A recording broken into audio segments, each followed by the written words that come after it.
grinding chains, but because there were so many fires, Checking the mic. Mic check. Checking the new mic. 1, 2, 3, 4.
Everyone, Tiffany Davila, Public Affairs Officer for the Arizona Department of Forestry and Fire Management. Today we'll be providing the 2025 Wildland Fire Season Outlook for you. We'll have two speakers, Governor Hobbs and our Fire Management Officer, John Truitt. After they're done speaking, we will open it up for questions and answers. Governor? Well, good morning, everyone. Thank you for joining us. In Arizona, wildfire season is year-round, and communities across the state are at risk on any given day. That was just reiterated for us during the recent fires in LA. But as we head into the hot summer months, obviously that risk is a lot greater. And just under the leadership of Director Torres, the Department of Forestry and Fire Management is making sure that the state is well prepared for another intense wildfire season. The department has treated over 23,000 acres in the state since July, and the goal is to have 30,000 acres treated by the end of the fiscal year. Also, last year, with the signing of the bill to join the Great Plains Interstate Fire Compact, it makes resources much more available to us when we need them the most. The department has been conducting interagency trainings with local districts and our federal partners, and I know that those partnerships are really strong, which is really critical as we head into the season.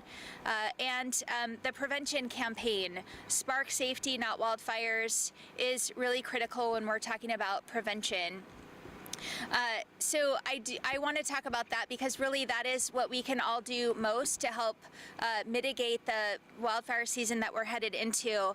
We all need to take personal responsibility and make sure that when we are outdoors on public lands, we are not leaving campfires unattended, that we are being as cautious as possible when using tools that could that can cause sparks, use spark arresters, securing chains on vehicles, and not pulling vehicles off the road into tall grasses. These are all things that can be incredibly risky and spark wildfires. Also, target shooting and fireworks, not things that are allowed on state lands. As well as protecting your own property, that's really critical, clearing dead vegetation, moving flammable material away from your home, and removing leaf litter from rooftops and gutters. All of these actions will help lessen the intensity and risk of fires spreading and allow our firefighters to do the work they need to do to put out fires as quickly as possible. Most fires are human caused, not maliciously, but just by taking these actions, we can all do our part to prevent them. Wildfire prevention saves lives, it protects property, and preserves our land, and we all have to work together to mitigate the impact. Thank you all so much, and I will turn it over to Chief Truitt. Thank you. Thank you, Governor Hobbs. Today we are able to present Governor Hobbs with our fire season potential outlook. And after discussing that, we're just going to again reiterate that we're coming off of several years of drought. We're experiencing a very extreme dryness out in our vegetation this year, so much that it's a heightened awareness that any start is going to go and it's going to really tap into our resource and our ability to fight fire. That's why it's so important to have that cooperative, with our federal partners, our local fire departments. Basically, the Arizona Fire Service in general is going to be tasked this year just due to the dryness of the fire season that's at hand. I do want to emphasize again what Governor Hobbs stressed on was public education. A lot of our starts are human caused, and those are, they can be preventable. So just be cautious when you're out using, clearing your properties, out recreating, doing towing chain. We just had a recent incident where we had a chain drag 20 miles and created 18 new fires within that 20 miles. So that tells us that the probability of ignition is way up. So again, use extreme caution when you're out in the woods and when you're doing your clearance. And most important, your clearance around your structures allows us and our other fire departments to get in and defend those communities and do our best to eliminate and kind of prevent any structure loss. So with that, again, be careful and good luck. John, Howie, we're going to get to questions. Just me. I first want you're done, right? Yep. I wanted to say we were having some speaker issues today. This will be posted on Facebook so that will have better sound for those people who don't have a hard time hearing. We'll start with fire. We'll start with fire-related I've questions. got a fire related. I know, which and is then what I keep trying we'll get to do. others. Are you Go done? for it. Thanks. Yep. John, not that we've done this a few times. Last year, you told us, well, it was a very wet winter, and therefore we had a lot of grass that are going to dry out. This year we had a very dry winter, and yet we're still at fire. I mean, is this just, I mean, we keep doing this, so there's a wet winter versus the dry winter. I mean, you know, make us understand, because last year was all about the wet winter. We didn't have rain for 200 some days, so talk to us. Yeah, so again, it's all seasonality and it's over periods of time. So as we get a wet winter, obviously we get the fine fuels growing, and that a wet winter and an extended winter will shorten the fire season up. Now that we went into this fall with the very dry conditions, all that carryover vegetation now has dried, and it's about 2 to 3 weeks ahead of time as far as curing goes. So we're looking at an earlier curing of the fuels and a longer duration of a fire season. You see drought throughout the country, wildfires popping up on the East Coast. What happened in LA? Does that set off alarm bells for you, especially if you're severe fire response? You know, anytime you add wind like that to a fire environment, you're going to get catastrophic loss. So for us, our awareness is always there. We're always going to be looking at how we can defend our communities. An average summer day can lead to structure loss if we don't do the prevention measures out there. But again, a lot of us have been doing this for a long time. We've fought in fires out in the West. It's not unusual to have those type of fires burn through those urban interfaces like that, especially when you put hurricane force winds behind them. You're going to get catastrophic loss. We're trying to prevent that. Public education, our response time, working with our Department of Emergency Management on, you know, doing our due diligence on pre-season planning, doing evacuation procedures, those kind of things, just to keep the public safe. Is there something about this season, though, that's more intense than previous seasons, in your personal opinion? My personal opinion, yeah, it is. It's a lot drier, and a lot of fire service folks here. I've been in the state for a long time. This is one of the most critical years that we've seen in our careers. So now you're going to have an average. You don't need an extreme event right now to have fire carried, and we'll have multiple fires carried through the state. Once that comes, that really stretches the resources very thin then. And then with all the other stuff, like you mentioned, going out through the West and over in the East Coast, national resources are at a drawdown right now. So we have to be very cautious on how we're going to aid our partners out west. We need to maintain our staffing here home, and we always will do that, stay diligent, and make sure we have enough coverage here in the sate. On top of staffing, we're talking ABC 15, looking to know if there is adequate compensation for firefighters. They've expressed to us struggles with meeting, staying competitive with other firefighters, or staying up with inflation. Do you feel like firefighters are being compensated adequately, and if there's any change that's needed?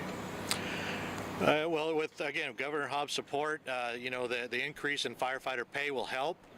But again, with the way things are going with inflation, with the competitive status of other agencies, we really need to make sure that we're paying our firefighters top dollar to attract, the most qualified folks and have that big recruiting pool available to us. Jeremy, we used to see in the rural wildfires, of course, here, but the Los Angeles situation, there's your situation is kind of a worst case scenario. What are the chances of these kind of wildfires really encroaching on the Phoenix metro area, Tucson, the urban areas where we don't usually see that kind of thing? Again, what I stated before is anytime you put that kind of wind condition behind in a fire environment, there is potential here in the valley. We have that vegetation growing, very close to the outside of the communities. You have those multi-track homes, once it gets established within those rows of homes and you're driving it with the wind, that becomes the fuel driver. It's no longer the vegetation, it's the homes. So we've all been involved in our careers with those Santa Ana type winds, the Lahaina type winds. We can't have that here. It may not be as frequent as they do in California, but we do have that potential here. Are you anticipating any impact from the federal funding cuts that are coming in on the ability to fight fires, whether it's grants you rely on or cooperation with federal partners? No, and on the grant side, I can turn that over to our director, but as far as the partnerships we have with our federals, that we meet with them very often and coordinate our resource response and our resource availability. Right now, it does not affect us. It does not affect them on our staffing and the resources that they can provide us. A lot of the conversation in California was the lack of preventative measures by the government not cutting down the dry vegetation. Can you talk about preventative measures and what you mean by treatment? Yeah, with the Department of Forestry and Fire Management, we have our wildfire mitigation plan. And what that plan is to go out and look at potential areas, high-risk areas, and go out and do what we call a fuels reduction, get that fuel loading to a point where that fire isn't going to be so intense where it's going to take and drive into that community.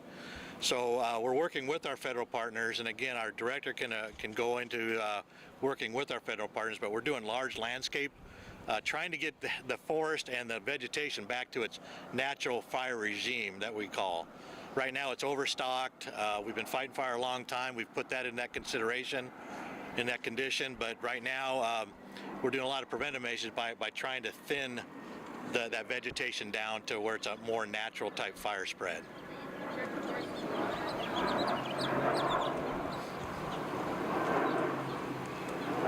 Hey, good morning. I'm Tom Torres. I'm the Director of Forestry and Fire Management, also known as the State Forester. So the question about federal grants and federal resources, I'm happy to say that we have not experienced any cuts to already awarded grants, whether they're for making resources available to our partners that include local fire districts or monies that we use to work with our federal partners to address wildfires. So we are in constant communication with all the jurisdictional authorities, that includes the feds, on how we respond to and manage wildfire incidents.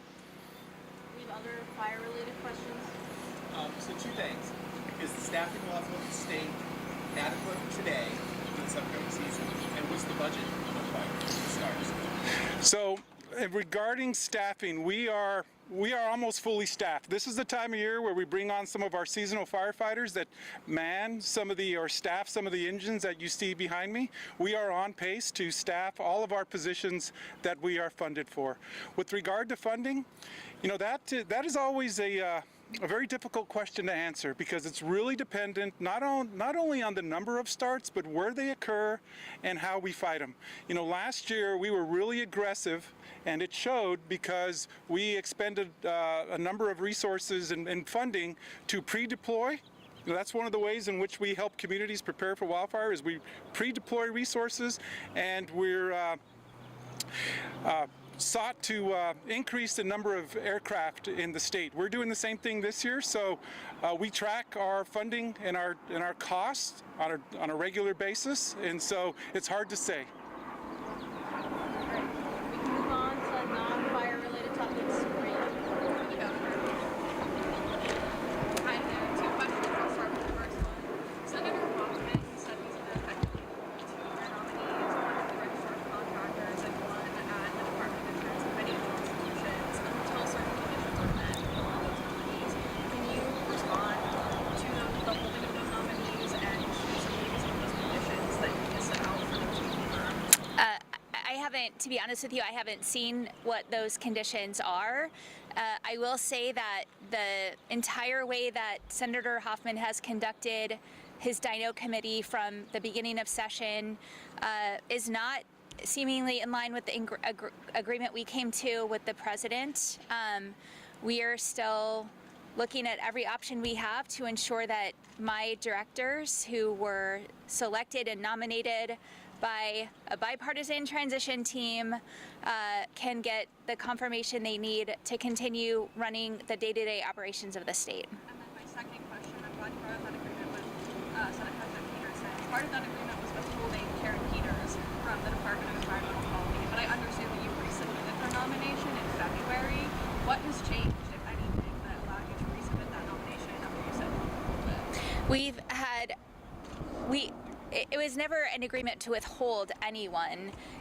It was part of the agreement that we were going to have ongoing conversation about directors that may have problems getting confirmed and getting through that, and we've been working through that with some of these folks. And so you think Republicans are open to having her nominee now? I hope so, yes.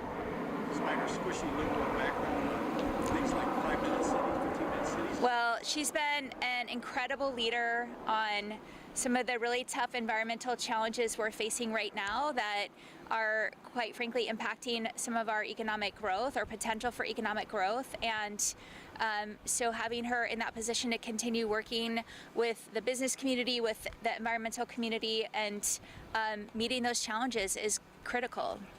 Jeremy? Governor, can you comment on the status of the Colorado River water negotiations? It seems like the clock is ticking and we haven't really seen much movement lately. I can tell you that those negotiations are ongoing. I think looking at kind of the approach that the Trump administration is taking is something that we've all been looking at, but they're continuing. How has that changed under the Trump administration? To my knowledge, it hasn't changed. I think we just wanted to kind of see if we needed to look at a different approach. You say, when do you expect any kind of agreements to happen? Again, it seems like there hasn't been much movement lately. Well, we're on a deadline of 2026, so there's still time, I'm confident with how the negotiations are going. Governor, we haven't asked you for a couple of weeks about the Diamondbacks and their pitch to the legislature. Yeah. To get funding from municipalities. But since we asked you last time, the county has opposed the latest version of the bill. So you have the city of Phoenix and Maricopa County now not in favor of what's happening. How does that impact your stance on the bill and how you are viewing it? We have been involved in the ongoing negotiations, and I think we're close to getting to an agreement. And I don't want to jeopardize negotiations, but I think we'll get to an agreement that appeases the concerns and keeps Major League Baseball in Arizona. Are you willing to sign a bill if either the city or the county are opposed to it? I don't have a red line in the sand, and I'm hopeful it doesn't come to that. Speaking of bills we haven't asked you about in a while, Senator Peterson's SB 1164, the Arizona Act, they've taken out the part that all local jurisdictions to sign these 287 enforcement agreements, but still, obviously, it's other provisions require some form of cooperation. I'm wondering where your stance is on that. My stance hasn't changed. We need to work with law enforcement and not force them to do things with limited resources and unfunded mandates. I know that every law enforcement agency I talk to wants to cooperate with other law enforcement agencies to keep violent criminals off the streets, and I don't think we need a law that forces them to do that, especially not one that's an unfunded mandate. Governor, you've been Secretary of State. How do you think Alexander Cullington would be as Secretary of State? I haven't given it a second of thought. Second of thought. Well, give it a second. Look, this is an election that is almost 2 years away. I'm not even concerned about it. I'm focused on my job as governor. How did I know you could say that? Are you concerned about your own election, or you just mean the Secretary of State's race? I mean, I'm continuing to govern, and I think that's the best way to earn re-election. Governor, there is an election happening in a few months. Yes. Are you planning on making an endorsement in the primary for the CD7 race? I'm not going to get involved in that race. No. I have a question. I understand that there have been some measures taken to try to help alleviate some of the funding concerns from updated date on when DDD will run out of funding? I don't think that's changed. I think we're still looking at an April cliff. And then do you have a comment? Of course, this week the legislature is going to be looking at that funding. Can you just comment on what your administration has done so far?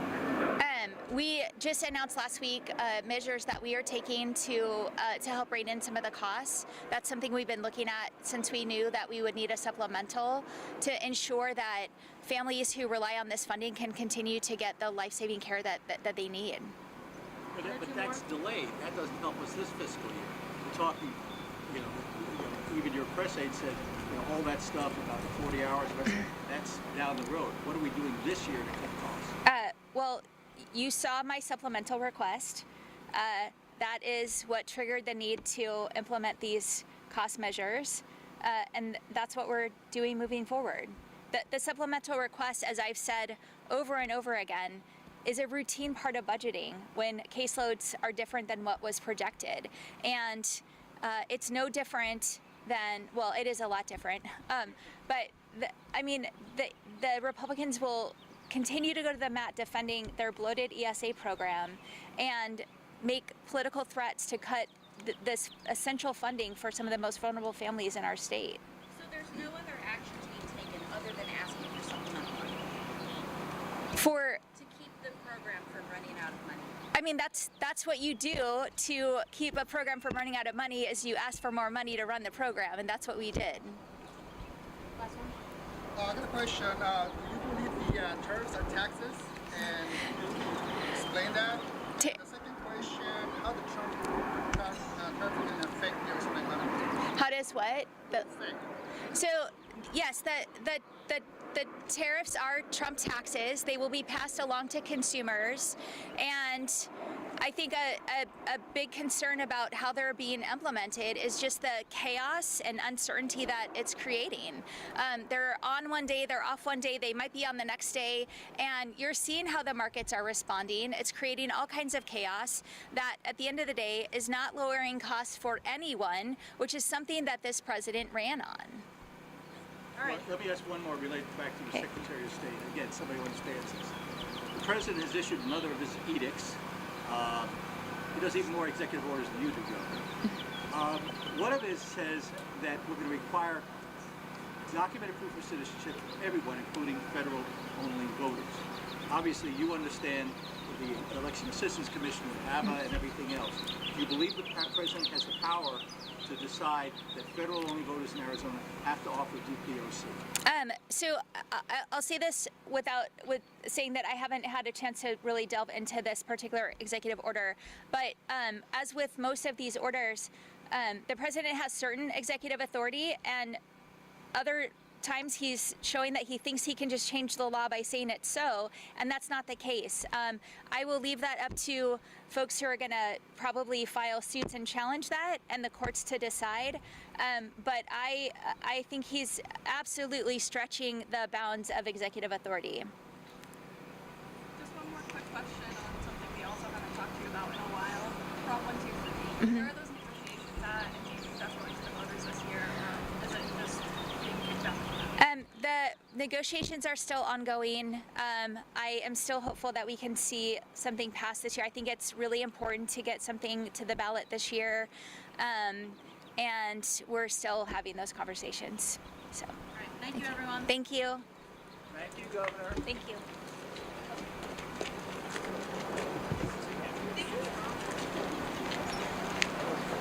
Thanks for showing up, guys. Yeah. Appreciate it.